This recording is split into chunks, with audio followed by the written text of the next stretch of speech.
Welcome to the channel. Presented by the Beeline Entertainment, LLC. Enjoy the show. People, what's good? Yo, check it out. Welcome to the Beeline ENT, LLC. What we got for you? First off, we got the Beeline Web Show on Tuesday nights, 9 p.m. Eastern Time, talking a little of everything. Then we got Straight Through the Ropes, STR, baby, Wrestletalk, where we talk all things pro wrestling.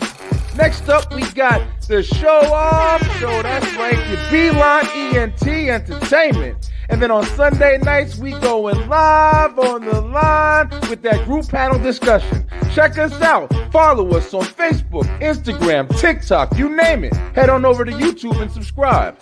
Also, pick up some merch. The Beeline ENT LLC. Let's go. People, check it out. We got something brand new coming to you. Hey, you want to laugh? Well, guess what? If you do, it's going to be a problem for you because this is the Last Laugh Challenge. That's right. Grab your crew and come on through and see who has the last laugh, last. You get it. Anyway, coming soon. WTW Wrestletalk Wednesday. That's right. Get with me, Brian B., as well as buzzing with Marlowe's very own Warren Marlowe, the American prodigy. And you see him, your man from the 1130 podcast, Dre on Wheels. That's right, we the commission talking that Wrestletalk Wednesday nights, 5 p.m. live. Yeah, be there, subscribe, follow, like, share, get at us. Commission, baby. Look, mama, I fucking made it! I'm on the Billboard! Album out now, y'all. Go get that shit. My album is out right now. Look at the Billboard, man. Look at the Billboard, man. We taking the fuck. Excuse me. Hey, how you doing? I want to introduce myself. My name is Tyree. Nice to meet you. I get nervous every time I see you. I think you're an angel. I already know your name. I paid attention for a while and noticed no ring on your finger. Damn. Hoping you're single, yeah. I know you'll see me watching you.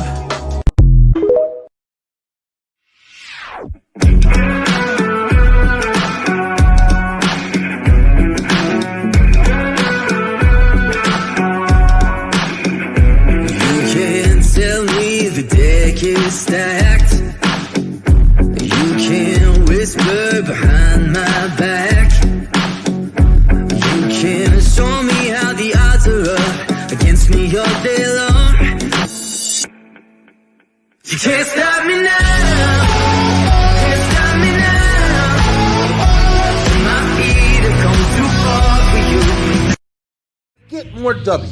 That Gentlest energy drink mix that's going to power you through your gaming, content creation, whatever you're doing, is there for you. Enter that promo code BrianB, and get 10% off your order today. Get more W, get more power. Yes, you are, yes, you are, yes, you are the only one. 'Cause there's something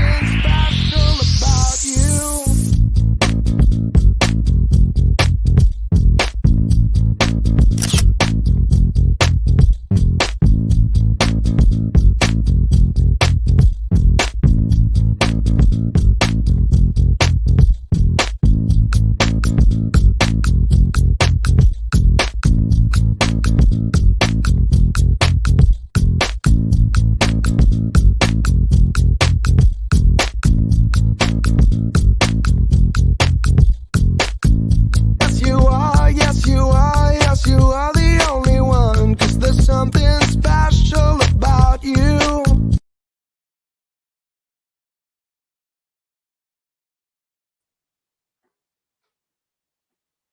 Are we live? I think we live. Check it out. Yo, it's Wednesday, baby. How you guys doing? Listen, bro, I'm really excited. Yo, I got a lot of news for y'all before we start today's show. I've been talking on 4, 5, 6 different shows this week. And listen, we got a lot to talk about because wrestling is kicking. It's crazy right now. And we got some new stuff to look at. Check it out. Listen, check it out. Listen, check it out. Yo, that's right. We got new merch in the merch shop, baby. Go grab you today, that STR Nation, baby. Come join the squad.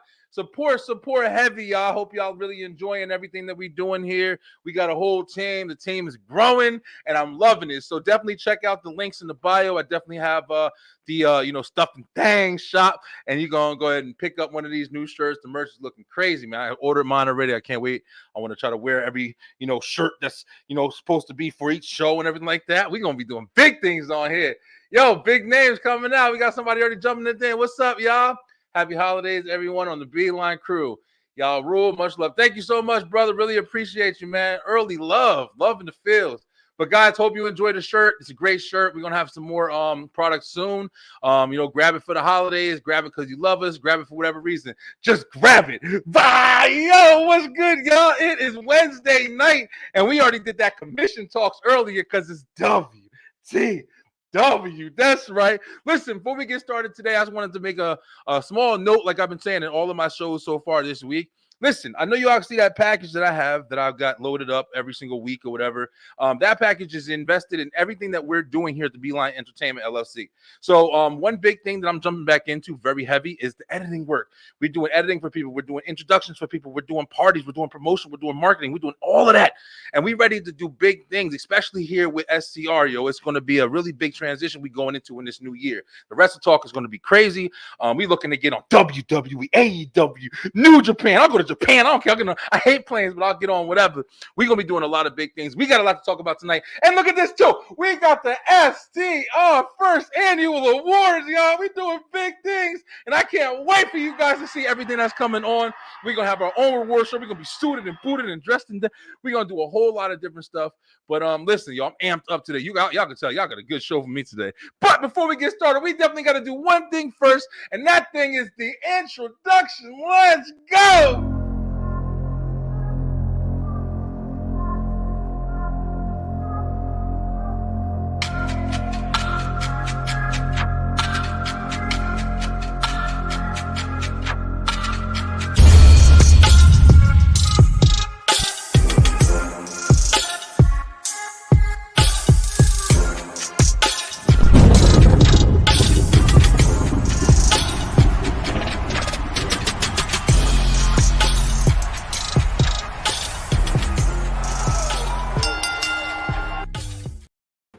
Just like that, we live and back at it. Yo, crew, I got a full room in here tonight. What up, y'all? Hey, guys. Yes. Hey. My phone still is broke. But yeah, Ray, you need to have your WrestleMania opponent is going to be your phone. Look at that. Oh, yeah. I'm going to buy a screen protector for Christmas, bro. Yeah, we're going to get you a big one. Yeah. But I'm really glad to have you guys all in here today. Like Slim showing off over here today. Happy holidays, man. Yo, we 12 days from Christmas. We're about to end this year off strong. Wow. Still got to finish shopping.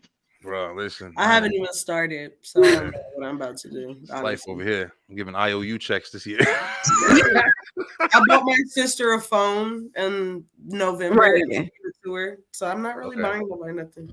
There you go. As long as you got it covered, Christmas is fun. I love the holidays, man. I'm kind of taking it slow this year, but next year I'll be back at it and going crazy with it. But listen, yo, I got my Christmas wish because, man, I got a great team here. Y'all saw the merch. We got the new merch heading now. We got some, just imagine how crazy it's going to be to sit there and be walking in the store someday or tomorrow. Who knows, whenever they get it. And then you sit there and pass somebody in the hang and they're wearing an STR shirt. I just added it to my cart because I need that. I'm going to get I want to get a couple of things, for every show. Just we got a lot of merch, man. Y'all see, I'll be repping all the time. Mm-hmm. But when you get your own shit, you got to wear your own shit, bro. You can't do anything else Exactly. after that. But listen, guys, we got a big show on tonight. I hope you guys saw the thumbnail. I've been really trying to keep up with putting the thumbnails together and showing you guys what we're gonna be talking about. But we're gonna be talking a little bit of everything. Honestly, we're gonna be talking about, of course, one of the biggest things that's happening right now, in my opinion, is that CM Punk Rollins. CM Punk Rollins is gonna be that versus over there, and then we also gonna be talking about something I thought was interesting too when I had my last show. SmackDown and Raw are kind of building up caliber, ever since Randy came back and Punk came back and everything. And now you're kind of starting to see like, wait, this was Survivor Series. We having some pretty decent matches right now. Mm-hmm. So I wanted to talk about SmackDown versus Raw. We're going to take it back to the 2008 games and shit. But how's everybody doing, bro? What's up with y'all? We good. I'm glad to see Raven. Ray on here. Right? I was like stressed because I'm like, how am I about to get on and my phone is broke? But you gotta make it work. Yeah, we glad that you're here, yo. We definitely part of the crew. Guys, everybody watching, man, I really appreciate you. I'm like just to shout this out, man. I'm not gonna shout out numbers, but I'm just gonna say, like, I've been doing this for a while, and ever since we started this wrestling journey, like, we came together. We've been together for a couple months now. You guys must be loving it because I start the show off like with with a whole bunch of people watching. So people must be loving our personalities. I really hope that you guys are enjoying the content right now. Lay has been really working really hard. At all the pages that we got now and the posting and the continuous trying to engagement with you guys, and I hope you guys are enjoying it. I'm really enjoying everything that we're doing right now. So all right, enough of that, man. Damn, y'all got me all sent us to holidays and everything. But let's go ahead and kick it off, man. Like I just said, wrestling has been real interesting lately, and I kind of like, once again, that we start on Wednesdays to be able to see Raw and kind of like go in. You just had a deadline too this Saturday. What you guys think of NXT this last pay-per-view? Fire. Yeah, you liked it? Fire, man. Both the women's and men's Iron Survivor matches were amazing. I think, it's rare you get to see a group of young talent that a lot of people aren't aware of. Yeah. And they just all just like show out. Like for the women, Lash Legend did her thing. Blair Davenport did her thing. Hell, Fallon Henley, all those girls showed out. And then the men, like, Brooks Jensen showed out, giving me old school Stan Henson mixed with JBL vibes. My boy whooped that trick. I like it. I love it. I need it. We gotta talk about it. Because that's one thing. That man is over, but like, shout out to all those guys in that match. Shout out to Dragon Lee for winning his first championship, dethroning Dom. Beating Dirty Dom.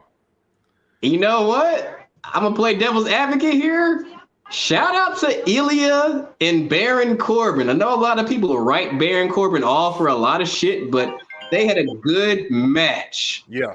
This past Saturday, like NXT up and down was great. I liked the little teaser with Punk and Shawn Michaels, even though Punk was wearing a Bret Hart hoodie. That history with Shawn and Bret. Oh yeah. But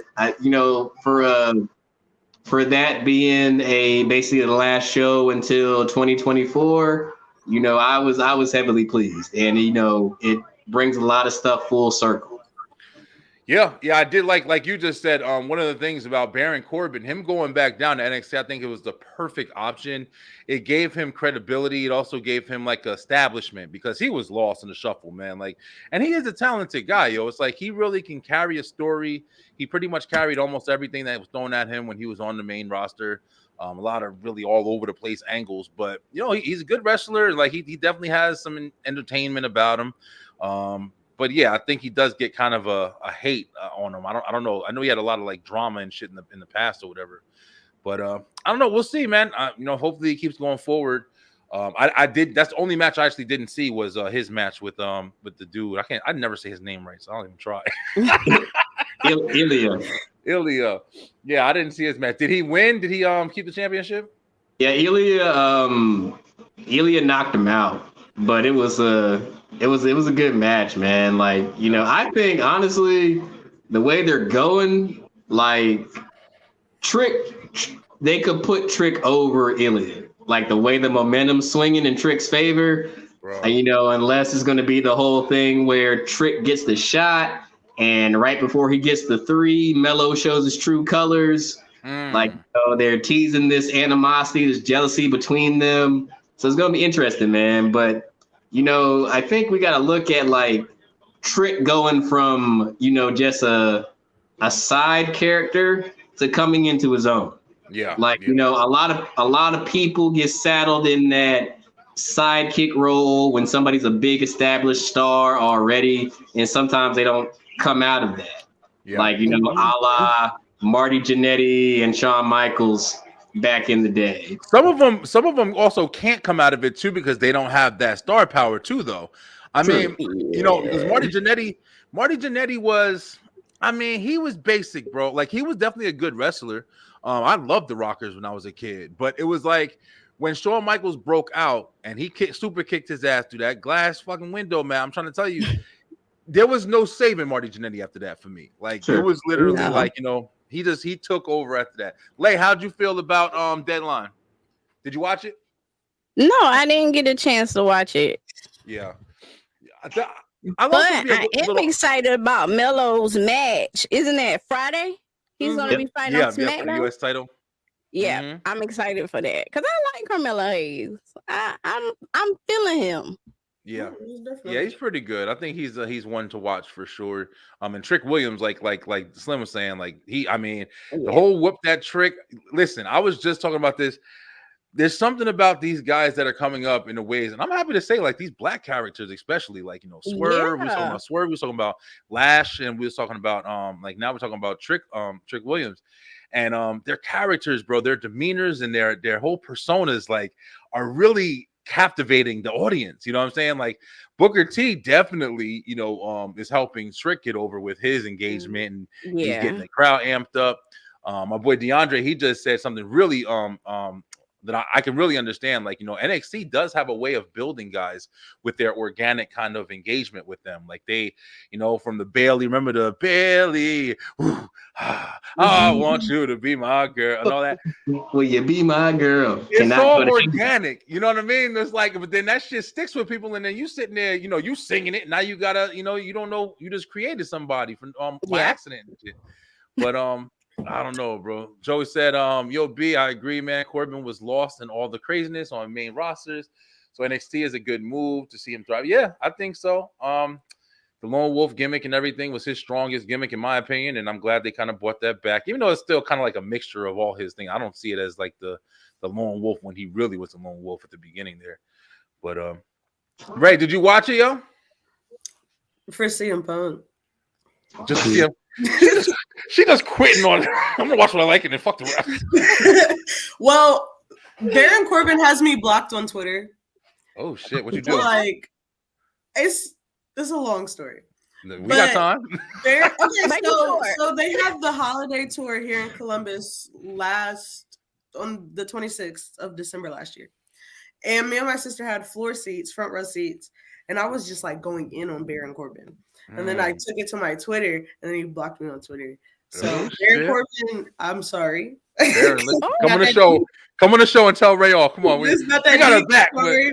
But I watched bits and pieces of it because, it was on. It wasn't really like nothing I really wanted to. I did watch the Iron Survivor match, the men's one. Yeah. I had the women's one playing in the background while I was cooking. But I did like hear about it. I did watch Dominic's match. It was a good match. I knew he was gonna lose the title, but you know, whatever. Kind of don't want him to lose, right? I don't know what it is about Dom. I didn't really want him to, but I knew man. he was going to. Yeah. If that makes sense. Dom's thrown on me. I remember when I first started watching Dom, I was like, man, get the hell out of here. He's a raised kid. But Dom, the Judgment Day was the smartest move for him. When he first debuted, I was like, please send him to NXT. He don't know what he's doing. Yeah, he was all over the place. Remember that? Yeah, in the beginning, it was pretty bad.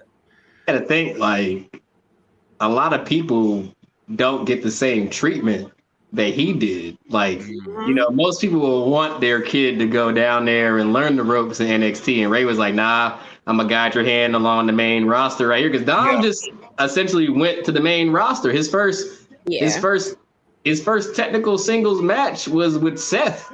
I think at the COVID SummerSlam. Yeah, at the Thunderdome. Yeah, you're right. Yeah, his first singles match was with Seth Rollins. Yeah, that's right. I forgot about that. I mean, but like, it's kind of hard though. You're coming in. You're the son of a legend. That legend is still wrestling. Like now, just winning the Hall of Fame. So I can understand why at first Dom was all over the place because people comparing you to Ray. Then they're bringing up he was Eddie. trying to find himself. Yeah, very true. And he did with Judgment Day. Speaking of legends and wrestling and stuff like that, listen, this is a topic that I definitely want to jump into because I know we got a couple of topics. I don't want to make the show 3 hours. We got a bunch of shit to talk about tonight. Here we go, right here. Charlotte. Listen, I'm gonna start. She's always getting injured. Here we go. Let's go. Come on, we're gonna go in on this one. I wanted to start this conversation off because I can't remember if it was us talking about Charlotte or just me hearing something about it, but yeah, Charlotte just got injured. We don't know what's wrong, what happened yet so far. Did anybody hear anything? I didn't hear anything updated. No, she's always injured. Like when I saw the match, it's kind of hard to pinpoint. Yeah, exactly. She got hurt, but you can tell, like, even when she's trying to hook in that figure eight, that she's being like careful with it. Yeah. So, and then like there's audio of her saying my knee. Yeah. And like,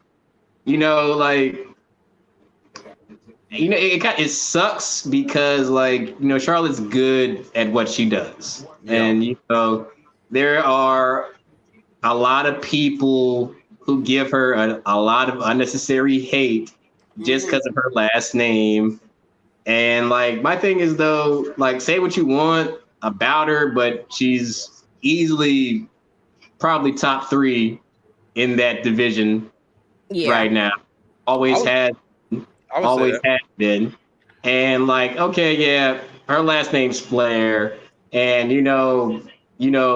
was she given a couple of those titles reigns because of her last name? Yeah, for sure. But don't act like she didn't put the effing work in.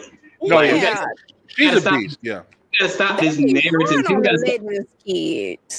People gotta stop this narrative that like, she's good at what she does. Not trying to be funny. Charlotte gets a title shot every time she comes back. It should tell you something if somebody can't step up in that time frame to when she comes back from being injured. Doing something like that. Because if I could be inserted and instantly hated, because let's be real, every time Charlotte comes back, oh, I hate Charlotte Flair. I'm gonna instantly root for the opposite person that's on the opposite end of Charlotte Flair. And when she wins, you're even more pissed. Newsflash, if you're pissed, she did her job right as a heel. That's true. Right. I just feel like she gets a lot of unnecessary hate, bro. Yeah, no, I feel you. And I think you said that about somebody else recently. That gets like hate just because of who they are, their caliber, or something like that. I can't remember exactly who we were talking about, but I definitely understand because that is a true thing. Like, that's one of the things that these legends kids have to go through. Yeah. Whether it be Dominic, whether it be Charlotte, like you're filling shoes, and that's kind of difficult. You know what I mean? So, just look at Ava Raine. Like, I mean, like I don't even think people really even kind of place her in that same caliber. I'm not gonna The beat Rock you. is so far. Not to be mean, but yeah. But completely forgot about her. Yeah. I don't even know if she got either. I'm like, wow. Tweaker. I don't see her having the promo cutting gift that her dad had, but which is so crazy. Like, girl, right? I ain't gonna lie. The last time I saw her in a match, she looked rough, and every bit of the color green.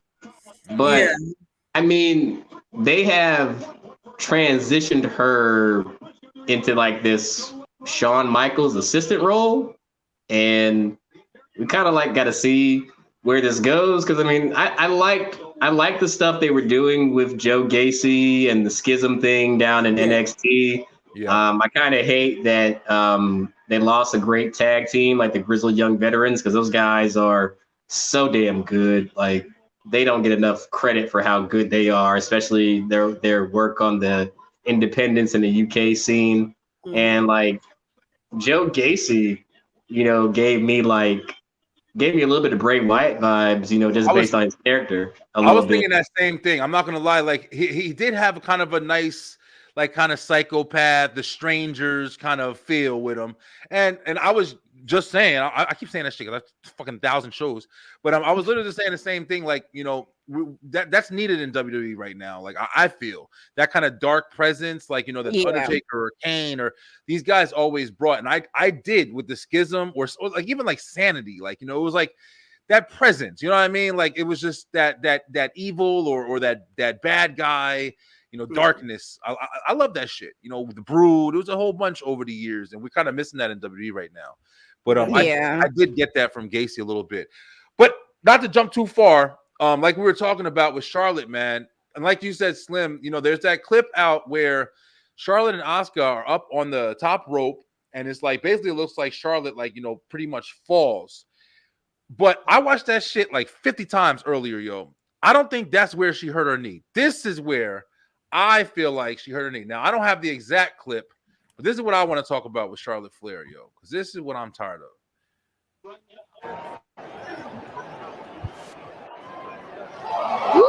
That shit right there. Oh. Charlotte Flair. That's crazy. Charlotte Flair comes out and almost every single match now, and she's been doing it for a long time, yo. She does this moonsault spot. And now let's be honest, yo. Charlotte Flair. Now, for people just watching this shit on TV, if you don't understand, or if you've never been to like a live event, or you don't really know like how high the ring is, you're a pretty decent amount off the fucking floor, man. Like to be hitting the moonsault off of the top rope every single week. This is a live event. This is I'm pretty sure this is a live event. If you're constantly doing that, Charlotte is like what 5'10". And and like you said, like she keeps getting injured. Mm-hmm. You know what I'm saying? Like, and the way she did it on Asuka, the last couple ones that I've seen on SmackDown, like it's been real awkward. Like she's been missing like the whole like group of people she's trying to land on. And this last one was on Asuka, and she completely fucked it up. And fell. It looked like she fell. And I think that's where she fucked her knee up on this engagement. Yeah. Did y'all catch that? Mm-hmm. Yeah.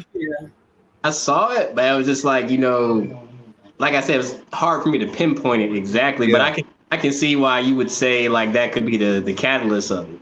Yeah, because she's been doing it like, to me, man, I'm not like, I'm not a fucking wrestler. I can't flip off the shit, but I'm just saying, like, I feel like that is one of the moves that it's a dope spot, man, but to do it every single time, like, that's where I feel like, the Jim Cornette kind of like the flippy dip. Like, I understand what he's talking about because you do run the risk way higher of, consistently putting yourself in a situation where now we got to change stories. And this is what my beef with Charlotte is because, like I've been saying, I feel like, they've been kind of building up this story with her and Becky and Bayley and hopefully a returning Sasha Banks to, reunite the Four Horsewomen, maybe going into like, WrestleMania. Yeah. And now seeing her doing this shit and flipping and getting injured again, I'm like, bro, listen, you just fucking up the plans, man. Mm-hmm. And this shit is kind of frustrating, when you want to see something and you want, stuff to happen with a story, but people are getting injured. I feel like she shouldn't be doing that shit. How do y'all feel? Like, go ahead, Lay. I mean, doing that every night can bring a lot of wear and tear on your body. And like we've discussed, she's already been out multiple times with injuries and things like that. And at some point, you just got to stop risking it. Yeah. How you feel, Ray? I mean, Seth Rollins and Randy Orton are prime examples of it. They got back injuries from doing the same thing over and over and over and over for years. Mm-hmm. At some point, Charlotte's got to like, okay, I got to do something different. But reassess. It's not, I don't know. I don't know what it is with Charlotte. She's like her dad in that type of way. Like they keep going until they can't go no more. But Ric Flair, one of the reasons that he was able to go for as long as he did, he didn't do crazy shit. Like, back to Ric Flair, he was pretty basic in the ring, He was more like a brawler, not even much of a grappler. He was more of like a brawler. Yeah. Well, I read he had to change his wrestling style after he got into that plane accident. Because I didn't realize that Ric Flair was a lot bigger than Yeah. what he was before He was that. huge. Bro, Yeah, let me he get a was picture. like Hulk Hogan. He like was a big dude, and Big. he's small, but he was yeah, Bro, I'm telling he you, was Google, big. bulky. Google But it, y'all. after that plane crash, they said Yeah, I'm they gonna had to Google it right change now. a lot of things around for him Yeah. because his can body just couldn't do it. I can Yeah. imagine. But I do agree because like I feel like, with certain wrestlers, like a lot of wrestlers say like, they change their move sets, for them getting older. I Yeah. think a prime example is like, AJ Styles. Back in the day, AJ used to do a move called the spiral tap where he would twist his body into a splash onto the opponent. He said in the interview, he was like, I ain't doing that no more, the way my back is and how Yeah. older I am. Yeah, Look at this. This is Ric Flair right here. Look at this guy. Rick was You huge. would never even know that's him. Never. No, that's if Hulk you Hogan. was That's if you not was to Ric- give me that's this Hulk Hogan. picture and tell me to guess who it is, I'd be like, I have no idea. That's Ric Flair. That was Yeah. Ric That Flair. argument, I don't know who that is. That's Rick right here. Wow. Yeah. He's Yeah, wrestling Rick for a was long big. time, man. He was huge. Yeah, he was wrestling for a really, really long time. Wow. Look at this. Look at this. Looks like his Yeah, son no- right there. Career. He Ooh. does. Yeah. Crazy. He was huge. Him Look and at The his Rock. neck. Look at Paul Heyman. Is that The Rock? Yep, It's a rock. it is. His long old finger. I didn't realize how crazy Ric Flair's life was. They need to just come out. They need to come out with a movie. He needs a About- movie. Yeah. If anybody Yeah. needs I a would movie, Ric love Flair to needs a learn fucking about movie. Ric Flair's life, man. Because I didn't know he was kidnapped as a child. Yeah, I read about that. He was a part of that, whatever it was called. He was a part of that. His name ain't even Flair. It's something completely different. Yeah, That's crazy. That man, it's crazy. his gimmick is his life. Like he Yeah. Because he legit lifestyle. Like he that's had why the he's what he Rolexes, is. he had the money, he had the suits. Like Yeah. you gotta understand, like, from what I understand, like this is a man who, like, back in the territory days was making money. Oh yeah. Making money. Like I think like Flair is like that. I feel like, Flair is always gonna be that measuring stick of like when we see somebody with a cocky persona, like, when we see like an MJF, like, I think the first comparison is like, we're automatically gonna think, okay, like we know you studied Ric Flair. That's Yeah. a good one. Yeah, for real. Yeah, he definitely has the caliber. And he got his shit from what's his name? Was it Buddy was it Buddy Rogers as his name? Yeah. The guy, Nature I Boy. think the Nature Boy Buddy Rogers, right? I think I'm saying it right. Yeah. Somebody will correct me.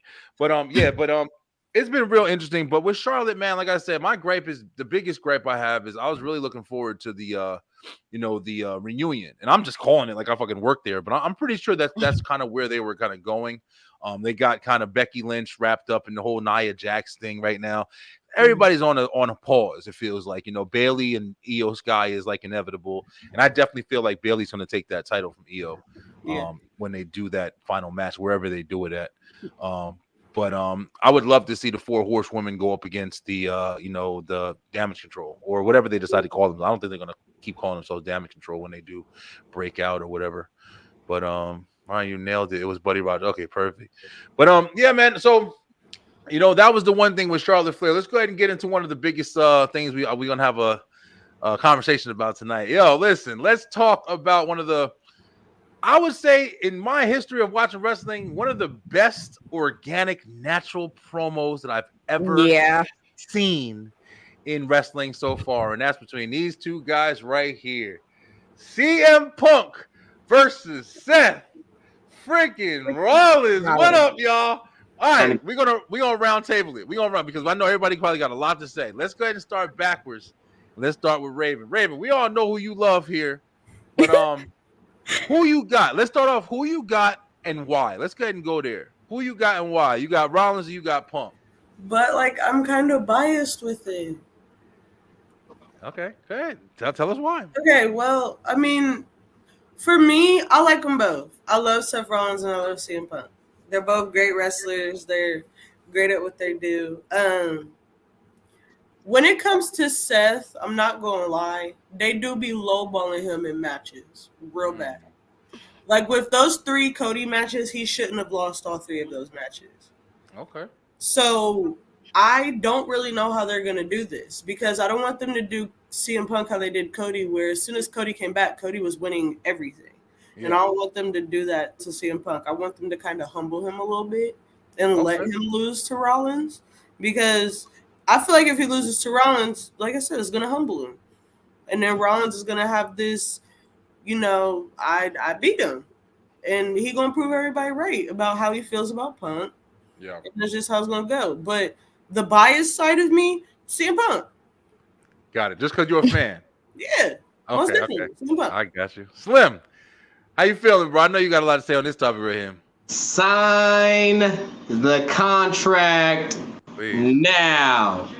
I'm gonna say it right now. Night 1, this is your main event. Yeah. Night 1, this is your main event. I don't care what Cody got to do to get back to Roman. This is your main event. And let me tell you why.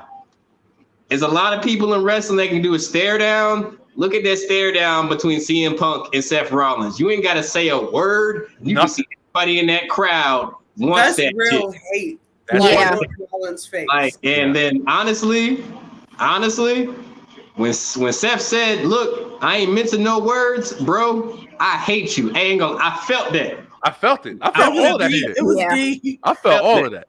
But when Punk said, "This is your one pass to disrespect me, and I'm gonna let you have it," I felt that too. Because we all know he could have unleashed on him. This was a tame CM Punk, because we all know he's probably gotta, prove himself, test the waters, and show that he's not a liability. But tell me you don't want this. Oh man. Tell me you don't want to see this. Absolutely. Like this to me right now would sets up a great road to WrestleMania. The story's already there. The history's already there. They already been taking shots. Like that right there on Monday was probably the most organic thing we will ever see in a long time. There was no producer for this. That means they went out there and said what was ever on their mind, and we got that. Yeah, and it was incredible. Yeah, I've everything that you just said, full throttle, man. I even said, which like you said, people are setting up the Cody and Roman, and we'll see what happens if that's definitely going to be one of the things. But in the Rumble is like the biggest point here, because you have almost 2 matches that are completely almost guaranteed to happen at Mania, and 2 huge matches. Now, if CM Punk is in the Royal Rumble now. A part of me is still like, if CM Punk hits the Rumble and wins the Rumble, I do kind of feel like that's kind of stale, man. It's like the returning big name. He's going to hit the Rumble. In my opinion, he already has enough caliber. Like, he does have to build back up, but CM Punk, you know what I'm saying? Like, he'll get there anyway. Like the Rumble could be used to build somebody else, but there's so much going on that even if he does, I don't think I'd be as mad as I thought I would be, because I definitely want to see this fucking match. Let me pose a question to you right quick, though. Excluding the 4th person last standing, how's the crowd going to feel if it comes down to Gunther, Cody, Punk, and somebody else in the last 4? I mean, I think the crowd's going to be pretty Raven, cool with it. I think the crowds. We can, all right. So let's fairly say that we think Randy and what's his name is going to be the match, the title match. Randy and Roman is going to be the title match for Rumble. We know that. What's his name? Drew McIntyre, in my opinion, and Seth is going to be the title picture for Rumble, I think. And you got Jimmy and Jay is going to be in there, and that's going to set up a Mania match right there. Another Mania match that I think is going to be Logan in LA. I think that's going to be set up during the Rumble as well. So it's a couple of matches that we already kind of depicting here, and then you got the whole Cody and Roman. But I think that the Rumble winner is going to be, like Punk said, if he wins the Rumble, it's the easiest association for him to play back and forth, because he did already hint at the Roman Reigns, shit. And like, hey, I can go to Roman. But we know what's gonna happen, bro. I feel like he's gonna win that shit and take it to Rollins. But I don't know. We'll see, man. They can swerve. They can swerve with it. Listen, y'all. If they fucking swerve, y'all know that's what I live for. Like I live for that. Lay, go ahead. Give me your opinion. I mean, Seth came out like he was about to bang. Like I'm just gonna be honest. For a second, I was nervous because he came straight out and stared my man down for like. I was waiting for some swings. Do you hear me? I was waiting. He came out with that energy, like, "Yo, let's go ahead on and get it," because you and my himself. Yeah, Punk did good composing himself. You could tell that anger Seth had. Yo, Seth ate him the fuck up. I posted a clip. I posted a clip of it was the part right where, like Slim said, where he got to the "I hate you," but to me. Everything he said before that shit, when he was sitting there like, don't ever call this place your home. They're my brothers and sisters. This is my fucking home. You ain't even invited him out. Like, he ate his ass up, bro. I could not believe how much he like really killed that damn promo. And because that's my Monday Night Messiah. You feel me? That's my Monday Night Messiah. Yeah, you with Seth all day? He came through. Don't get me wrong, I like CM Punk, but I agree with Raven when she says, okay, you left, you're back. There has to be a humbling take place. Because literally, I'm big on Cody, but I feel like they should have humbled Cody a little bit. Yeah. I feel like when he first returned, okay, you got your match at Mania. But after that, you shouldn't have kept winning. Then you broke your boobie a little bit, and you left. Yep. Came back. You shouldn't have won Rumble. That's just how I feel. I was all for Cody winning. We know that I was all for Cody winning, but I feel like he shouldn't have won. But I feel like Roman winning was the best thing. But do you think when they're coming from AEW and they're having these meetings of courtship of okay, come on back to WWE, they have to be promising them something. Yeah, I feel that's why I feel like the Cody and Seth thing went on for so long because they knew the beef the two had anyway, and they were like, "Look, we're gonna figure it out. Y'all can do this 3 times a charm." Then they said, "Oh, you're back. We're giving you a title shot." I feel like Cody shouldn't have got it that fast. And that's why I love CM Punk. I'm a ride or die for CM Punk, but I don't want it yet. It's not time. And I just want Rollins to win simply because as he's stating in several interviews, he's been there. He's been loyal. He's been holding it down in the locker room. He's been coming out performing. Like who else? You know. That's not fair for somebody to just come back and get a title shot and then win that title. No. Exactly. I agree with Ray. Like, I was happy for the pop that Cody got at Mania, and I figured that he would go over at Mania. Mm-hmm. When I saw that his pec was torn, I felt like Seth should have won Hell in a Cell. Because it put too much on Cody. I feel like it made it worse. And that rubber match should have decided their rivalry. Right. I feel like Cody beating Seth 3 times in a row disrespectful, not fair to the work that Seth had put in before Cody had gotten there. Right. Now, say what you want. I feel like besides him earning it, he was due that world title tournament win based on everything he had done. So I'll say this. I'm riding with Punk in this, but I feel like what would happen is we get this great Mania build, this great Mania match, and Seth gets the victory.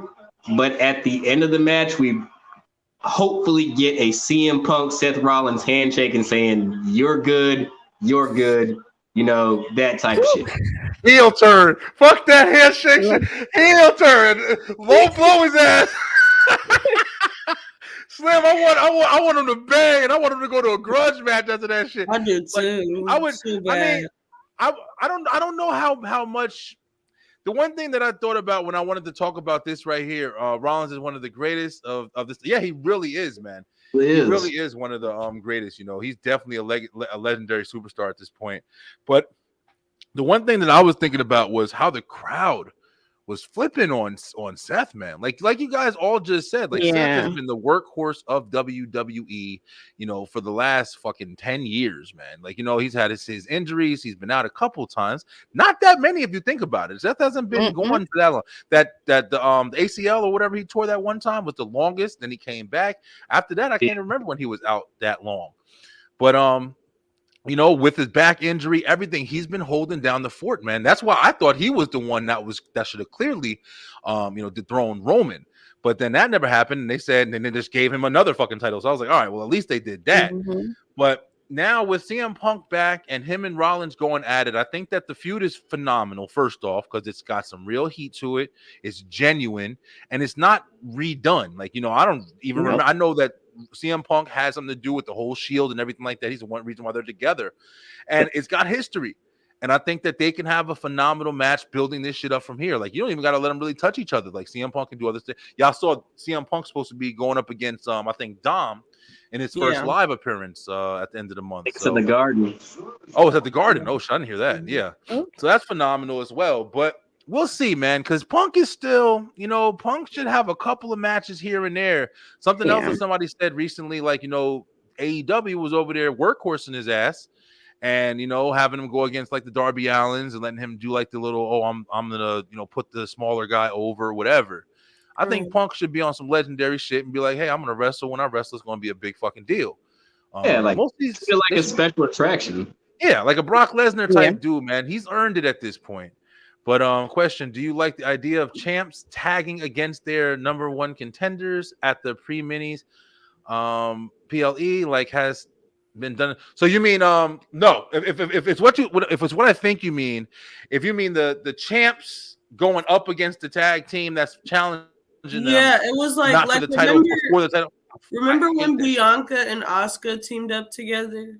Okay, I know. Oh no, I don't like that. I don't like that shit either. I don't feel like everything is not the buddy cop movie thing. Yeah. Like we get this is my bad. The odd couple thing. Like we got to get along. You know, and just hate each other type thing. Because you know how it's gonna end. One of them is gonna turn on them. It's you know how they're gonna end each and every time. Like I don't like it. Like they do like that pre-mania. Like, you know, we're gonna put you on the tag team so y'all can just get along. But then, you know, as soon as something goes wrong in the match, you know, we're gonna fight. I hate that, man. No. Keep them on opposite sides, and you know, make it to where you know I'm beefing with you. You're coming after my title. Yeah. Yep. Yeah. I thought he was also talking. I thought he was talking about when this was something I hated from WWE for a while, man. When they had you know, let's say the Usos is going up against the New Day, and the Usos is the champion, but the New Day is fighting the Usos for the titles at the PLE. But they will have the fucking Usos versus the New Day on SmackDown the day before. Yep. Like, I hate that shit. Yeah, like, why are you giving me a match I'm paying stupid. for? Yeah, I like that's the worst shit. They started doing that a while back, man. I used to hate that shit. But it doesn't get you excited for the actual match. And they've been doing the whole, you know, making the competitors tag team with each other. I remember when they was doing that. Remember when Stone Cold and the Undertaker was taking on like people, whatever, when they were fighting at SummerSlam, and they've been doing that shit for a long time, yo. But what I mean is like world champ and US champ versus the. Oh, I never heard. Well, you talking about the champs team? Okay, that's cool. Yeah, that's fine. Yeah, like when Bianca was champion and she faced Asuka, like that. Well, and her and Asuka were a tag team. You talk like back in the day during the Attitude Era, if the champ and the Intercontinental champ took on like, you know, their number one contenders in a tag team match. Okay. That's cool. That would be dope. Yeah, that's actually a good idea. I would like that. Gunther and who would it be? Right now it would be Gunther and Logan Paul. It would be Gunther and versus like LA and versus. Yeah, or Gunther and Seth, or Roman and Logan Paul. I don't know. That'd be fucking crazy. weird matchups on that shit. Yeah, that's a weird matchup. I don't know how I feel about that. That's a good question. Well, it's good to hear everybody's ideas about, like, the whole Seth Rollins and CM Punk. I mean, that's definitely, in my opinion, probably one of the top views that I'm looking at right now. I mean, it's phenomenal. CM Punk got it. And we're gonna look. Yeah, we're gonna see. Guys, in a couple of weeks, we're gonna be doing our Rumble predictions, man. I mean, we kind of just shouted some out right now, but we have some time before that. The Rumble's my favorite. Let's go around the room real quick. What's y'all favorite pay-per-view of the year? Rumble's me. I love the Rumble. Go ahead, Lay. Between Mania and sometimes, even though I know you said you don't like it, sometimes Hell in a Cell. Oh shit! Yeah, I miss Hell in a Cell. I feel like it should be its own match, but it's cool. it should. I do agree with you. Not everybody should have a Hell in a Cell match. I wouldn't be mad if Seth and Rollins. I mean, if Seth and Punk had a Hell in a Cell match, or like a All Falls Anywhere, so they're all through the arena fighting each other, like giving me that would be a Mankind type vibes. I could deal with that because they got a lot of animosity, so they can pull it off. Yeah, that'd be pretty dope. I ain't gonna lie, I would enjoy that as well. Yeah, but that's definitely one of the bigger topics I want to talk about tonight. I definitely agree with you guys. I think we're gonna be seeing this at Mania. I think if they don't, hopefully nobody gets injured or no stupid shit like that. Stop doing fucking moonsaults off the damn top rope every damn day. Here's another small topic I wanted to talk about real quick, man. You know what? Actually, this jumps into the topic that I wanted to jump into. So at the top of the story, I said this, or at the top of the show, I said this, or whatever. SmackDown versus Raw. And it got me thinking because of all these returns. You got Randy Orton come back. He just signed to SmackDown. And then, the smartest thing is going to be put CM Punk on, Raw to balance it out, man. Now, thinking about it, I was trying to pay attention, like, damn, these shows just kind of getting stacked, especially Raw, in my opinion. Raw is kind of outshining SmackDown a little bit right now because Raw has a lot of people on it, from Imperium to even DIY. You got Miz, Raw has a lot of caliber on it right now. CM Punk just added on to that. You got Seth Rollins, he's the title holder. SmackDown has Roman, but Roman ain't fucking there, and it's just, I think Raw is kind of taking the cake. But who do you guys what are you guys looking forward to the most out of the shows every week? Out of WWE, it's kind of a WWE show today, but out of WWE, who are you guys looking forward to each week? You looking forward to Raw or SmackDown more? Raw. I've always been a Raw girl, though. Even when I was younger, I've always liked Raw. I mean, SmackDown did have its stars. When Eddie Guerrero was on SmackDown, I watched it religiously. But Raw has always been kind of that, to me, a little ahead of SmackDown. They built it differently, like marketing wise and all that, and you can tell. Yeah, Raw was always the what's it called show? Like, it was like the flagship show, and then they had when SmackDown went to Fox, they were trying to transition that shit. But it seems like it kind of backfired now, because even like Judgment Day and like all the big names are all on Raw, in my opinion, man. How you feel? They're gonna have to bring back the draft. Yeah, I'm trying to just let that shit go or something. Like, for me, and I know I'm what you call like a super fan, so I look forward to everything. But like, for me, like, I do look forward to Raw. I feel like, they do invest a little bit more into Raw because it's the flagship show. But people also got to remember, there was a time, especially when Edge was running things on SmackDown, that SmackDown was, doing a little bit better back in the day. Yeah, they were. But I'll say, like, I feel like, like SmackDown needs just a little bit more of a boost, because it's like, you'll give me like maybe 4 or 5 talking segments on SmackDown and maybe only like 2 or 3 matches. Yeah. And it's an extra hour. Yeah, an extra hour is crucial. Yeah, I understand it's an extra precedent because SmackDown's only 2 hours, Raw is 3, and they always say it's harder to write television for 3 hours as opposed to 2. So, I mean, I look forward to Raw, but I mean, I just feel like I tune into SmackDown because I feel like SmackDown gives me sometimes better quality matches than Raw. Yeah. Yeah, I agree. I agree with that. I do like, like you see here, like Sammy and Sammy's on Raw now. KO's on SmackDown. You got good talent over there, but I just feel like a lot of SmackDown is like incomplete, man. I remember one conversation we were having was when LA Knight was going up against Roman for that title at that pay-per-view or whatever, and the conversation everybody was having was, is this going to hurt LA Knight? And everybody was kind of like, no, I don't think he's going to hurt him. I don't think it's going to do anything to him. It's going to elevate him. It's going to do this, whatever. I'm not going to lie to you. I kind of feel like that shit kind of stumbled him a little bit, yo. It made things very slow for him. I don't feel like it did anything for him. Like, I feel like it was cool to see him there, but it's not like when he got out of there, he's doing anything different. He's still running in with the bloodline shit. Like I said, he was tagging with Randy and them, which I feel like is stupid to keep, making Solo Sikoa and them take L's every single week. Yeah. But at the same time, it's like, it's not really doing anything for LA Knight, in my opinion. I feel like the fans are cheering LA Knight in this at this point because they feel like that's the right thing to do.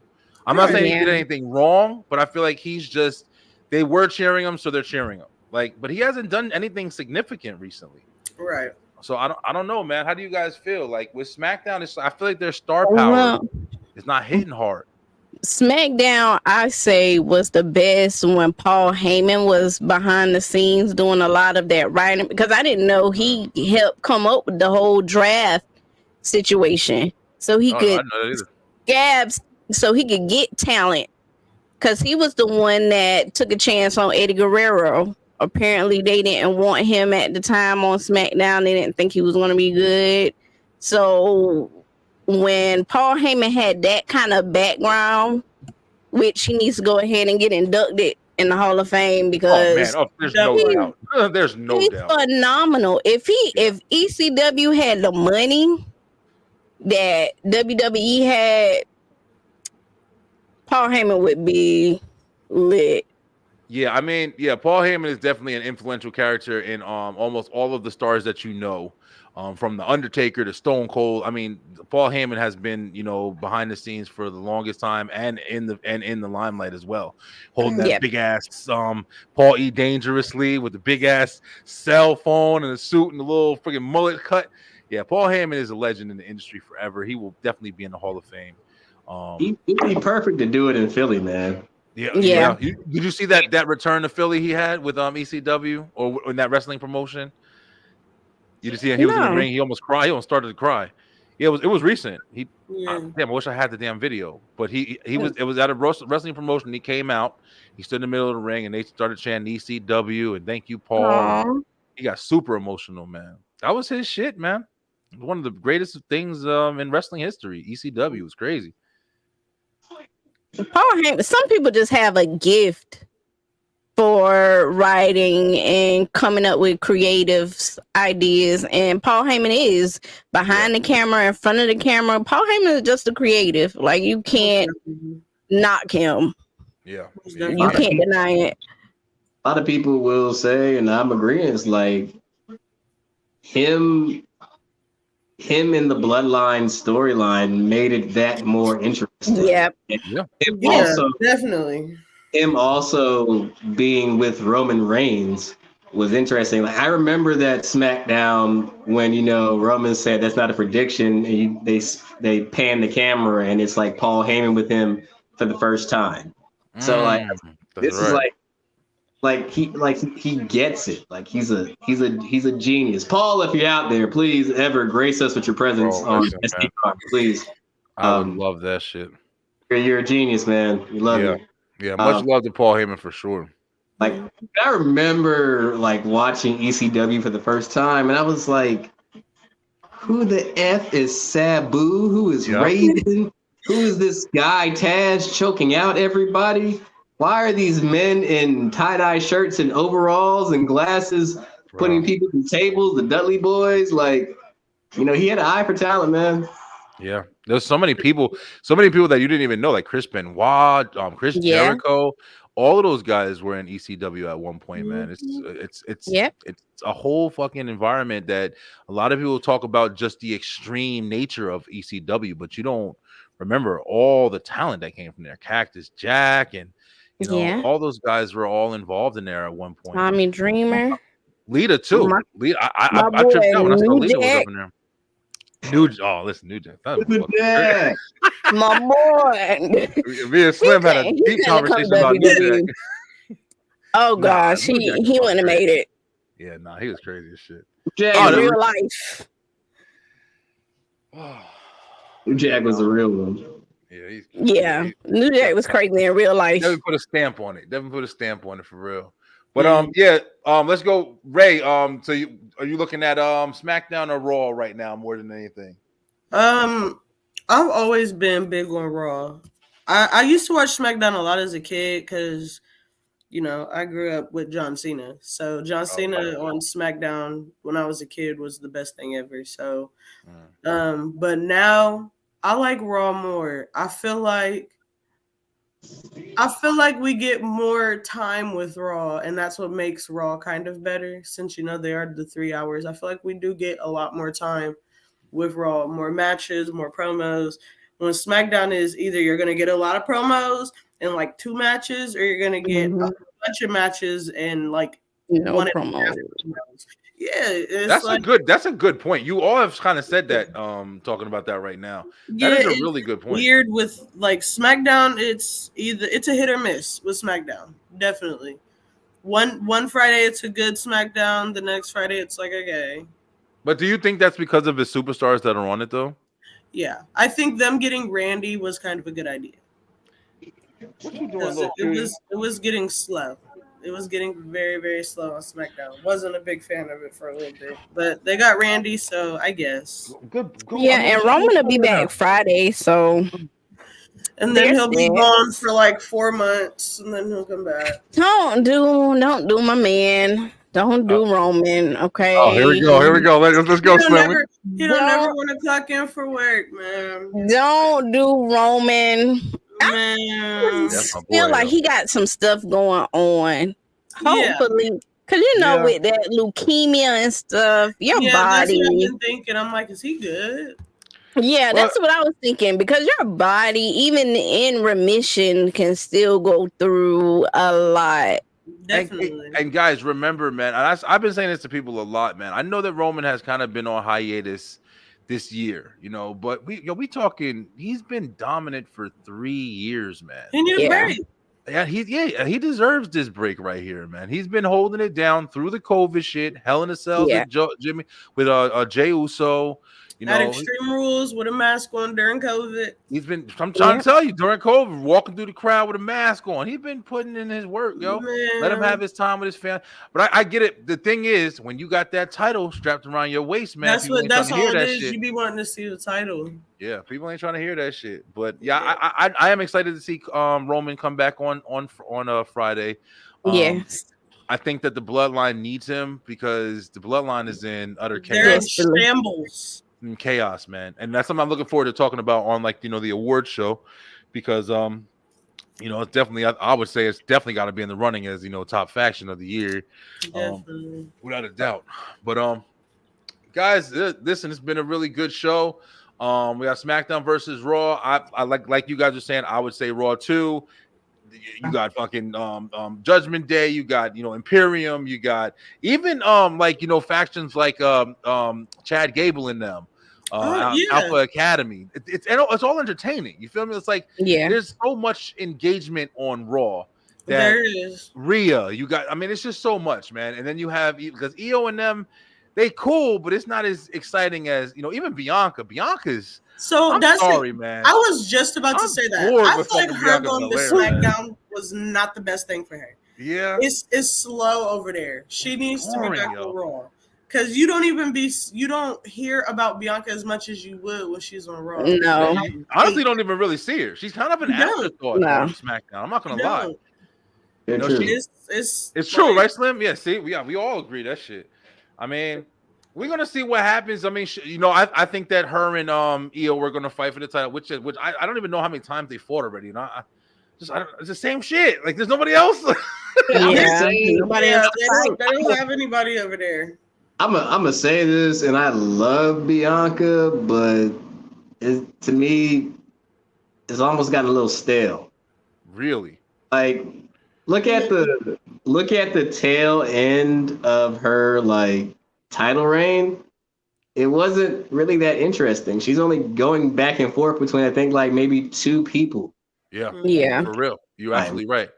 And then like it was almost kind of like a breath of fresh air when Io cashed in, and that's not a slight to Bianca. Like sometimes you need.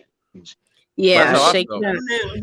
I think it's just like it's kind of like you're just seeing the same thing with her, and it's like either want to see her like I'm not like the type of person where it's like automatically turn somebody heel just to make them interesting. Yeah, it's just like I just want to see something slightly new. Let's shout out this too. Because this is I got 2 of these for a reason, because I wanted to talk about this. This is like this has been one of the biggest disappointments. As far as potential, like, do y'all remember when, even with like things that I don't even really care about, that I thought maybe this might be a little more interesting, when these 3 guys got together, I really thought that it was going to be like this new big thing. Bobby Lashley, the Street Profits are phenomenal. They haven't done shit. You can't even tell if they're heel or fucking face at this point. And then they had B-Fab came and squatted her little gold locks into the picture. You never saw her again. Like, what the fuck? Why can't they get this situation right here? I don't understand. I don't know. I talked about this like months ago. I will keep saying it. Angelo eventually is going to turn on Montez. I'm going to keep saying it. You have been saying that for a while. I've been saying it for months. Yeah, you have. Because the way things be going down, like if Angelo's demeanor, he's going to turn eventually. I thought Bianca was going to join them. I'm mad that didn't happen. That would have been perfect. Angelo and Tez, I don't see that. I don't see the Street Profits being the Street Profits for much longer. I feel like Montez is going to be with Bobby for a little bit. And Angelo's going to be like over it. Like, no, it's supposed to be us. And Ted's going to be like, but he can help us. And Angelo's not going to like that. And Matthew Stable this time around has a bigger bomb than Black Adam. Bro, stop hating on Black Adam. Black Adam was fucking good. Black Adam was good. I don't know why he gets so much hate. Black Adam was actually really good. It's because The Rock was being The Rock in Black Adam. And then let me put my comic book hat on. It didn't make sense for him not to interact with Shazam at all. Yeah, I didn't understand none of that. Like a hero. I'm like, and then The Rock wanting to build up that whole Black Adam versus Superman. Like, which again, no. Yeah, you skipped Shazam. You skipped that's Venom and Spider-Man though. Same shit over there. Hey, I don't know why they do that. They said The Rock little contract will put Hulk Hogan's little creative clause to shame. So I don't know. Yeah, I heard that too. Ain't playing about his money, yo. I'm be real with you. Be real with you. I saw Black Adam. I love the movie, but I'm saying nothing can save DC universe. Can I tell you that The Rock probably gotta get was rebooted. Just there? I don't even think he was really acting for real. He was just there. No, he was just there for the coin. That's it. It's a DC movie. You can't really expect a lot out of DC movies. You can't. But even beyond that, it's just The Rock in general with his Does he know his worth? DC and what he does. The only person eating off of DC movies right now, honestly, is Jason Momoa. Brother. Appreciate the subscribe, yo. Oh, thank you. Team STR here. We trying to rock. Hopefully we're entertaining you guys. Love you guys. Appreciate you, man. Yeah. Yo, listen, guys. This is a little off topic of wrestling, but there's a wrestler kind of in it or whatever. Like you guys are saying about Black Adam. I'm also like, I thought Black Adam was good. Just like Slim said, I'm not a fan of the DC universe anymore. I'm looking forward to the the reinvention. But one thing I said a while ago, now Bad Boys 2, and now Bad Boys 3. favorite movies of all time. I love every single one of them. You know, 2 is the best, 1 is the first, and 3 is now the third. But I always wanted The Rock to be the villain, the bad guy in Bad Boys, and Will and fucking Martin go and fight The Rock. Listen, but he can't lose. Listen, because if he loses, you're gonna look at The Rock like. Yo, yeah, but in his contract, he has it that he can't lose, and that when he has a fighting scene, he has to do more hits than the person that he's fighting. He's no fun. Yeah, I told you if his contract is worse than Hogan's creative clause, like that is why. Just be sure to set all notifications. The shows are phenomenal on this channel. Oh, damn. Thank you, Joe. Thank you, Joe. Appreciate that, brother. You get some love tonight. Thank you, guys. Appreciate it. Thanks. But thanks, Goats. I'll subscribe to you as well. But yeah, so it's interesting. Yeah, I don't know how we got to this topic, but it is an interesting topic. You know, it is a wrestler though. And just before we move on, let me just say, out of wrestling actors now, I would have to say Batista. Listen. I just watched Guardians of the Galaxy 3 yesterday. Yeah. Batista, 10 out of 10. Yeah, Batista's good. He's really good. Batista has range. He does different things because he did Guardians of the Galaxy. And then I can't think of the name of that movie where it's like the end of the world and they come to this cabin. Yeah. And like he has range. Even with John Cena. John Cena as Peacemaker. Range. John Cena as Peacemaker is my favorite thing. Yeah. And John Cena has fun. It's not all these clauses and all this other. And I get The Rock has a brand that he wants to maintain, and winning is a part of that brand, and being dominant. I get that. But how are you growing as an actor if you're always in the jungle with a brown shirt on, beating people up? Every movie he's in, man, that is his attire. Like, yes, it doesn't make sense. I've never. The girls going in on you, Rock. Girls going in on you over here. You better come defend yourself. Defend yourself, Dwayne. Yes. Yeah. He at this point, he can't defend himself because he'll literally go film a movie and be like, brown shirt, black pants. There you have it. And except for Moana. Black Adam is the only movie I've seen him in something different. Besides Moana, the game. Yeah, but you have what's it called? You said Batista. You said John Cena. That's what I was gonna say. John Cena has this thing with him now since he started acting. To me, when he gets in the ring and tries to cut his promos, he be overdoing that shit, yo. And he can't help it. He super overdoes his promos now, like even his mannerisms and shit. I'm like, listen, you ain't trying to win an Academy, okay? He's very animated. And John Cena one of the best promos of all time. Like, dude, incredible. I just feel old. On my channel today, and I really wanted to get a subscriber. That is my Christmas wish. Yo, you're gonna get 4 in here today. We all gonna go subscribe. That's right. Dude, I feel so old knowing that Cena's doing movies now, and I remember when this man was the doctor of thugonomics, and man, I remember the prototype. Remember when the C Nation was the chain gang, like with Bull Buchanan. Remember that? Bull Buchanan. What's his name? B-Rad to become the villain. That's all. John Cena lived long enough to become the villain. He was all on The Rock's head about, you're leaving the fans, you're leaving the people. Jonathan, where are you? Left. He said, thank you. John got his check, and you really going to see him now. He was there the whole month of October 31st, and he said, okay, bye. And we ain't heard from him since. I'm like, bro, what? Y'all absolutely right. Literally. All right, y'all.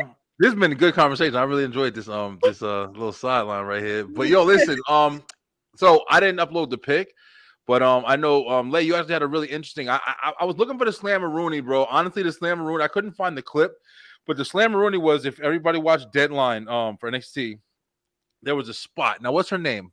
Fallon. What's her in the women's Iron Man match? What's her name? Fallon, light skin, black shade with curl. That's her name. What's her name, Slim? You talking about the country girl? Is she country? I don't know. She's like light skinned black chick. She had like the red on. Oh no, that wasn't Fallon. That was God, I can't remember her name. Yeah, I can't. I don't know enough. She's in the breakout tournament. Right, now. I don't know enough. Oh, Kalani Jordan. There you go. Okay, so Miss Jordan in this match, which was a good match. I gotta also shout this out real quick, or just say it. Like I don't know how much of a fan I am of that whole Iron Man. Put him in the penalty box. It's different, I guess, but I don't know. I ain't fucking with it. But Slim, that's right. You got a thing that we gotta do. We're gonna do it next time because I didn't upload anything. I forgot it until I just said that match type or whatever. Slim got a segment, y'all. We gonna bring him in, but I didn't. She had a spot in that where she went diving out of the ring, and she flipped over somebody or something like that, and she friggin' smashed into the damn announce table, bro. I ain't gonna lie, I thought like she like literally almost like I think she almost hit her head on the back of the announce table. Yeah. Like the way that she flew out the ring and landed, like she could have knocked. To me, I thought she almost knocked herself out. So did I. That shit was crazy. I couldn't find the clip, but that was going to be the Slammeroonie of the week. What's her name? Alani. That was going to be the Slammeroonie of the week, but I couldn't find that clip. But if y'all watch Deadline, that was going to be the spot. If you want to go check it out, definitely go check it out. It's very, it was very wild. I was debating between that and when Lash, slammed Otis. That was impressive. That was impressive. That was really impressive. Yeah, I like these strong women, man. Like we said once again, these strong black women coming out here and showing out recently. So we'll see what happens next. Lay, let's go ahead and jump into Beyond the Canvas. So I heard this question and it had people in my blurb group going crazy. And so the question is, what rapper do you think would be successful in the world of sports, entertainment, wrestling? So my person I think would do really well is 50 Cent because he has that wrestling physique. I believe that he could cut a crazy promo. I feel like he would be over as a heel because it's 50 Cent. He trolls in real life anyway. Real life. So I could see somebody they just won a championship or something. They cutting this nice face promo and he just come out and dominate. I feel like if 50 Cent was a wrestler, he would give me Mark Henry Hall of Pain times 30. Yeah. Gotcha. Okay. Yeah, he's actually a real boxer, right? You know that, right? Like he's actually a real fighter, like a skilled fighter. Yeah. So I can see that. I'd see it. I see it. Not bad. Yeah, because he got all the aspects. So Ray, who do you think? That's a good question. Let's put it like this. Snoop Dogg already been in the ring. So Snoop Dogg with his you saw how he did. Even though it was nice, he did pick it up when Shane hurt his spot or whatever. I forgot about that. Oh my god. I forgot about Shane. Snoop hit the ropes like an old man. I was like, oh shit. Snoop said, "Well, let me just go ahead and do this." He did good things though. He did the people's elbow. It was the best thing he could have did, and it was a perfect time. I don't know because 50 Cent is a good one. And I would have said Snoop Dogg, but I mean, we've seen it. I don't know. I felt like if Snoop was a wrestler, he would do like APA type work. Good. You got one? Got it. For all the ladies out there who will make a good sports entertainer, Method Man. Ooh, okay. That's my boy. That's my favorite rapper of all time. The way I will watch every day. See, it works. Yeah. Yeah. Method Man and Redman, my favorite rappers are all. Just imagine that would this. be a dope tag team. Just imagine this. Method Man, but the Wu-Tang Clan is his entire faction, bro. Oh my god! I watch that shit too.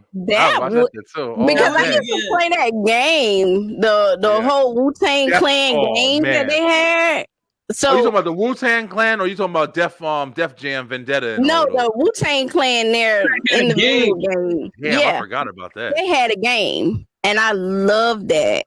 So I can see that. And just off the strength of Method Man had me scared when I was a kid because of that song where he was talking with the wire hangers and stuff.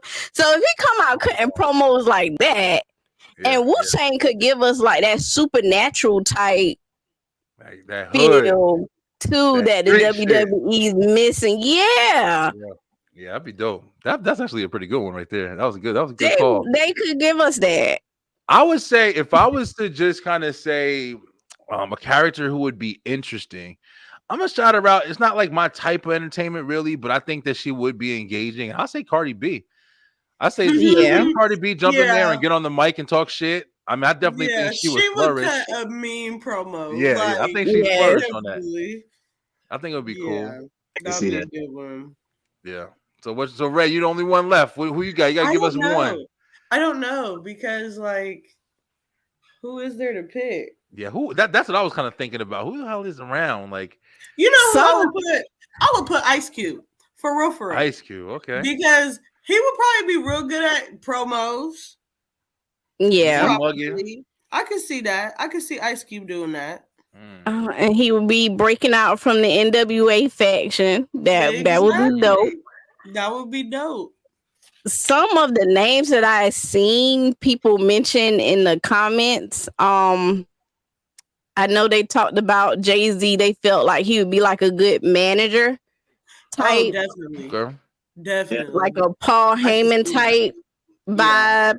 I heard Nicki Minaj. They feel like she could cut pretty good promo. Would probably be great. Yeah. Yeah, because I feel like Bianca would be friends with Cardi if they were like in beef with Nikki. Ghost will definitely gonna tell you in 1 minute. Yeah, I mean, I think is this only music stars, or are we talking about like celebrities as well? Like, rappers it was just rappers. Yeah, rappers. Yeah. Method Man's a good. I like Method Man. I had 50 too. I was thinking 50, because I know his boxing, career and everything. Yeah. Anybody else? I mean, especially nowadays, you can forget about it. None of them. Little Uzi Vert and all. Get the fuck out of here. No, it would have to be old people. LL jumping there, do some shit, whatever. I can see him being like a spokesperson or something like that or whatever. I don't know, but as far as when you say LL, I could picture him being like Val Venus because of the whole ladies. Exactly. I see that storyline for him. That would fit him so well. Yeah, like he come out there, cut his promo, licking his lips and stuff. It'll be over. Yeah, y'all lose y'all damn minds. Me and Slim. Yeah, like, all right, y'all talking about this. It'll be done. Y'all talking about this tonight. I get it. Yeah. Curtis said Jackson would be phenomenal. I was gonna say Ice-T. Jump into I was going to say Ice-T. Ice-T would be a good Jerry the King Lawler role and shit. Like talking about puppies and shit. Definitely. Yeah. I can see Ice-T. All right, that was a good topic. That was good. Beyond the Rap. What's it called? The GOATs. Beyond the Camp. Our newest follower here. He's saying that who's our favorite superstar? Let's go ahead and round table it for him, and he got one more question. We'll answer both these questions, Ghost. Favorite superstars. Go around. Let's go around the room. Wrestlers. We talking about just the E, or we just talking about in general? Go ahead. Whoever's your favorite. Well, this is such a loaded question. I can go on. I got my top five. Let's go ahead and do your top two. Your top two of your top five. Okay. Okay. Okay. Right now, my favorite outside of the bubble of WWE and AEW is Katsuhito. His name is Nakajima from Pro Wrestling Noah. Gotcha. And the other one would be who I like to watch right now, Zack Sabre Jr. Okay. So you got who are they from? New Japan? Zack Sabre Jr. has done a lot of AEW work. His last match was against Bryan Danielson. They were trying to decide who's the best technical wrestler in the world. If anybody hasn't seen that match and you like technical wrestling, go see that match. Got you. Yeah, I know Bryan Danielson is fucking phenomenal. He's another one. All right, Lay, go ahead. Who's your favorites? Well, you know, my number one is Hogan of all time. Number two, now that's a tough one because I'm in between Scott Hall and Undertaker. That's a good one. Scott Hall. Wait, are we talking about right now or is it period?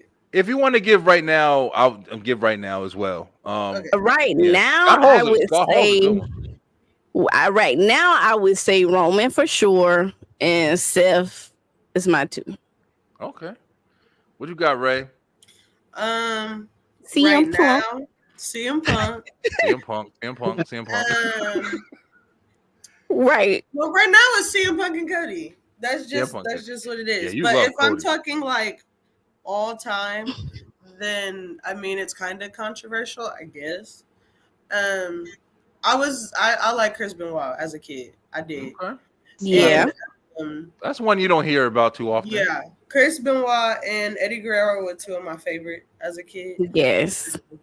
Definitely. That's so crazy to me. I don't know if Slim feels the same way, but nothing against Eddie Guerrero and Chris Benoit and those guys, but it's just like I remember watching those guys when they were the luchador. Like, well, at least Eddie was like the luchador, the smaller guys, man.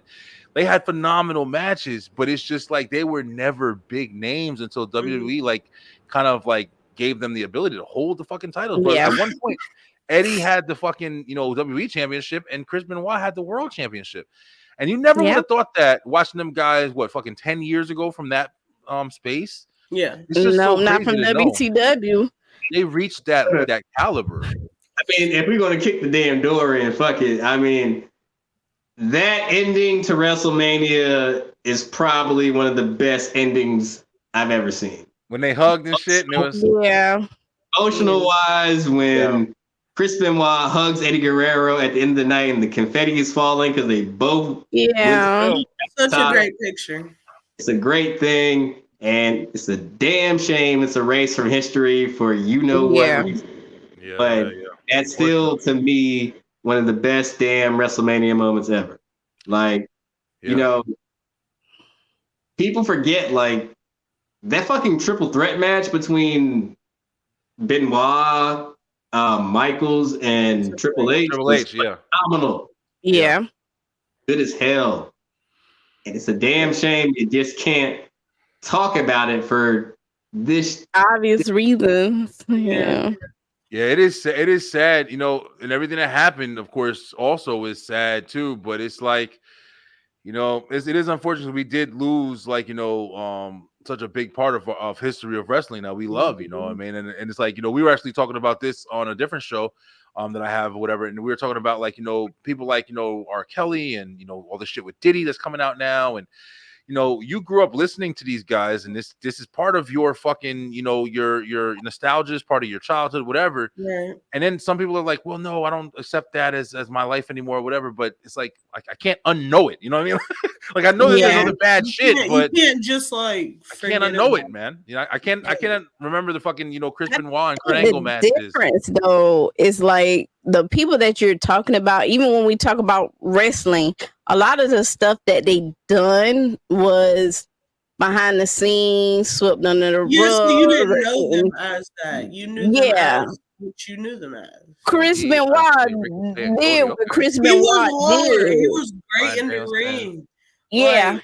And he was, but I guess with all the repercussions that his actions brought back to WWE, like it was a domino effect. It wasn't just the murders. It was okay. So now what kind of drugs are you administering there? Are y'all testing people for drugs? Are y'all making sure that there's no concussions going on? Oh, you can't do those moves because it causes it opened up a whole can of worms that the WWE just wanted to wash its hands with. They did not know how to deal with it at all. That's they why needed, it. Honestly, it needed to be open. It did need to be open because WWE, we all know, like, well, if you know, like, they've been reckless with shit throughout the years. I mean, it's been, and we're even finding out all the history if it isn't the damn Jimmy Snuka shit, you know, whether it be the ring boy shit, you know, they've had tons of scandals and stuff like that throughout the years. Yeah.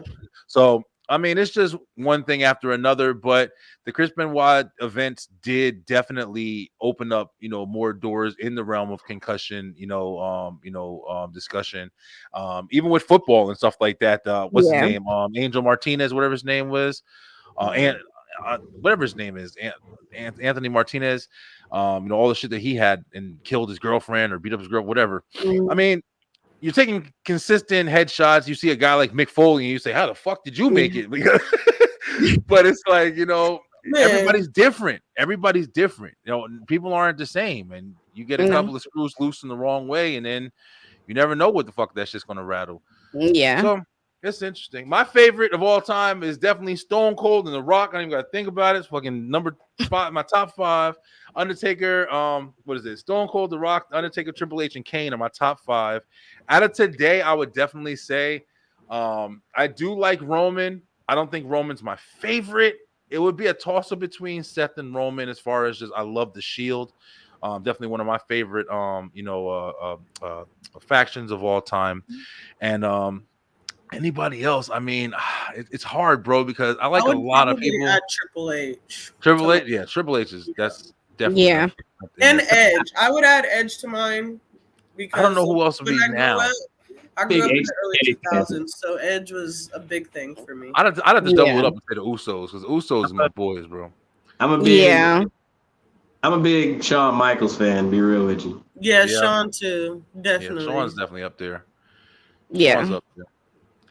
All right, well, Ghost, hopefully we ask your question. Guys, we're gonna go ahead and head to his channel when we get out. Just give him a follow as well. We definitely want to subscribe. We appreciate you, bro, and we wish you the best in your new journey on your on your show and everything as well. No problem, brother. No problem at all. But and now Benoit's son is out. Yeah, you saw that, right? Because he wants to go by Chris Benoit Jr. so bad, and they're like, you can't. Yeah. Which I mean, I get it. But he looks just like him, so spitting even image. if he doesn't go by Chris Benoit Jr., he pops up on my TV, I'm gonna know who he is. Wasn't there something with Davey Boy Smith's son too? What happened with him?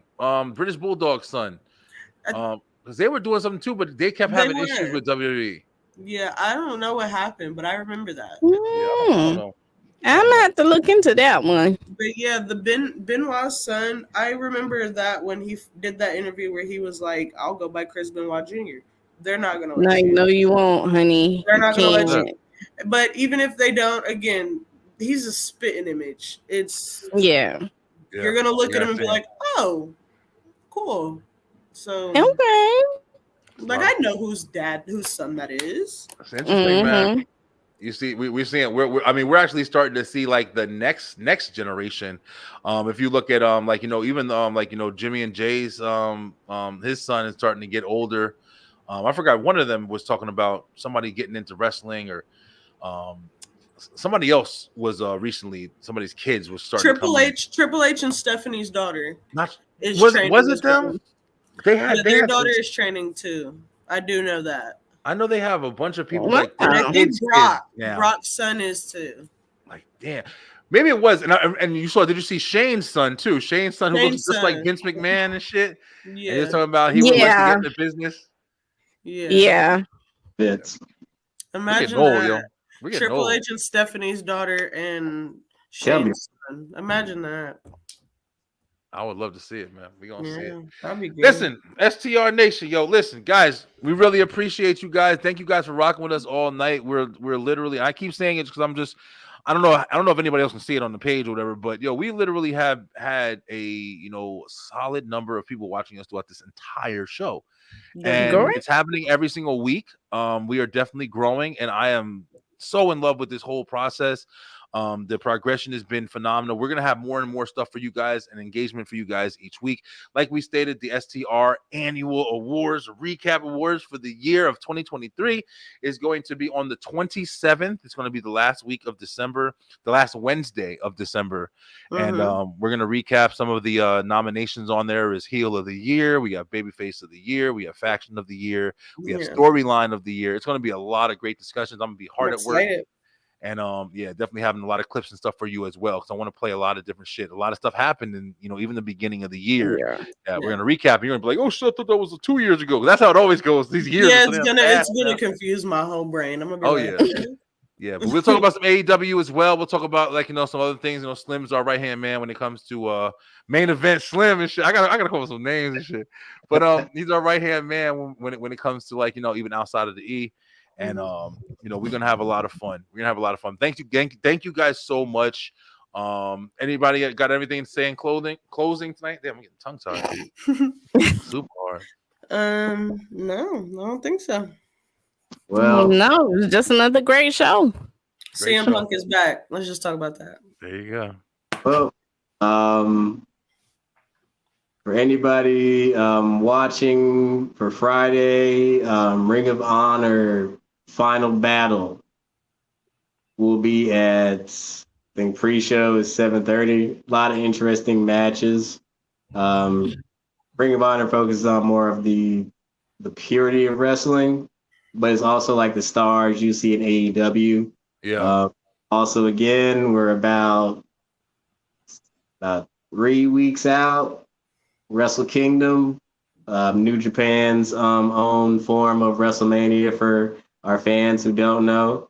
A lot of good matches leading into that. One of those main storylines is, can Tetsuya Naito finally, win the big one in the Tokyo Dome? It's not been kind to him in the past. My opinion, Sonata's reign has not been all that glamorous, but he's been defending the New Japan heavyweight title really well. Also, breaking news: the triple threat match between Will Ospreay, Jon Moxley, and David Finlay will now be for the newly crowned New Japan Global Heavyweight Championship. Nice. There you go. That's the name. The new title that New Japan has created.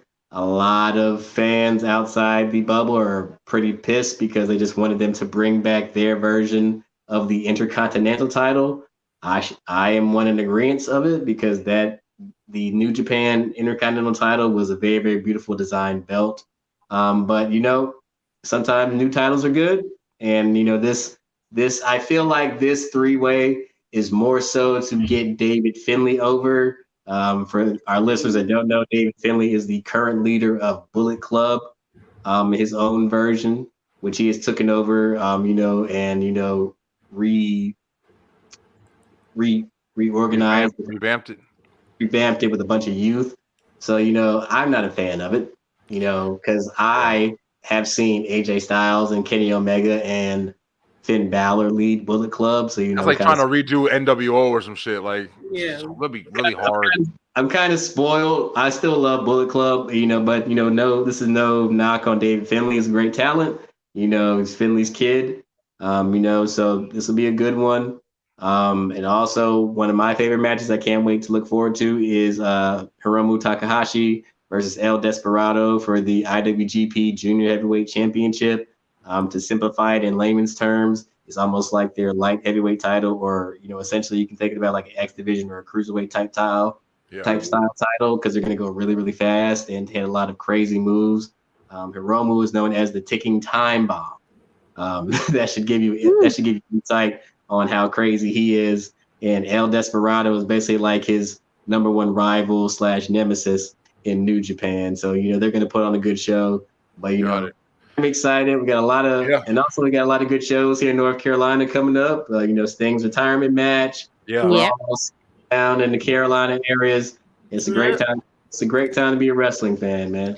Yeah, for sure. And Slim, I definitely want to shout you out one more time, bro. I really appreciate you giving us like, the more in-depth look at, other wrestling other than just the ones that we're seeing. You know what I mean? Like, because I'm not gonna lie, like you even got me excited in watching shit where I'm like, all right, I gotta check this shit out because Slim be picking this shit up, and I know they fucking wrestle hard because I've seen matches. Like I even saw Finley's match with Osprey, that phenomenal match they had, and he's fucking incredible. Like, I believe that was it. That was the last time when I saw Will Osprey wrestle. Was that match, and he's really good too. So it's like I'm excited to see like the Wrestle Kingdom. That's gonna be the first one that I watch entirety. I've been keeping up with I just watched Deadline. I watched Full Gear with AEW. So I'm trying to branch out. I've always been a WWE guy, and I'm never gonna not be a WWE guy. But it's just trying to engage all full throttle. Since we are doing this STR, I want to be able to speak on all topics. I'm definitely a wrestling fan, just like everybody in this room right here. But I appreciate you guys so much. Listen, we're gonna be back. How do you guys feel? I'm gonna ask y'all on air. Like, how do y'all feel? Y'all want to do another episode next week? You guys want to take a break for the award show, and y'all got holiday shit to do? Because when is Christmas? My school's last day is on Tuesday, so I'm free all week. Okay, Ray's in. Ray, let's all give a big ass round of applause for Raven because she's been on all fucking show. Finally, we got Ray back. Yeah, me and Ray almost lost a finger. Almost lost a finger. I done broke my phone. Hey. It's been a lot. Life happens, Ray. It's gonna make you stronger though. You'll be here, but we're glad to have you. Yo, we definitely missed you on the panel with us. Yeah. But yeah, if you guys just let me know, man. Let me know in the comments if you guys wanted to kind of we can get a wrap. I know we just took a break on the commission talk, so we're actually not going to be coming back on commission until Rumble almost. So we'll come back with the predictions. But yeah, we're definitely going to have the show on the 27th. We'll decide if we're going to come back next week and hit a show. But I've done nothing but enjoy this, and we might have to. We still got motherfuckers watching us. I was about to wrap up. People still watching us right now. But listen, we love you guys. Thank you guys for everything. Stay true, stay positive, pay attention, and we will see you next week, man. We'll see you next week for sure. Thank you. Have a great night, guys. Thank you. Oh, thank you. Yeah, people is all.